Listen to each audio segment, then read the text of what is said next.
జీవితంలో 4 విధాలైన రుణాలుంటాయి పుత్ర. వాటిని తీర్చుకోవటం ప్రతి వ్యక్తికి అనివార్యం. పితృణం. తల్లిదండ్రులు తమ యావత్ జీవితాన్ని తమ సంతానాన్ని పెంచి పోషించడం కోసం అంకితం చేస్తారు, కష్టాలు పడతారు. వారి రుణం తీర్చుకోవడానికి గాను సంతానానికి తల్లిదండ్రులను సేవించుకోవడం అనివార్యమవుతుంది. బ్రహ్మ రుణం. ఎవరి వల్ల ఈ జీవితం లభించిందో వారికి చెల్లించేది. ఈ రుణాన్ని తీర్చుకోవటం కోసం కోరేది ఒక్కటే. ఎవరైతే ఇంతటి పవిత్ర రూపంలో ఆత్మకు జీవితమిచ్చారు, అదే పవిత్ర రూపంలో తిరిగి వారి చెంతకి చేరటం. దేవరుణం దేవతలందరికీ చెల్లించేది.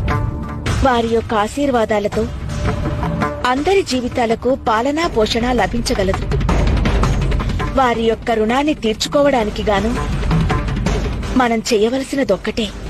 మనం మన అవసరాలకు మించి ఎంతమాత్రమూ కూడపెట్టకూడదు.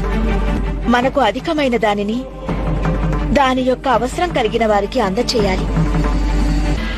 ఇక 4వ రుణం ఋషి అనగా గురువుల రుణం.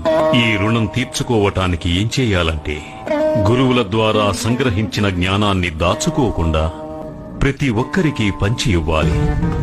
జ్ఞానాన్ని వృద్ధిపరచాలి.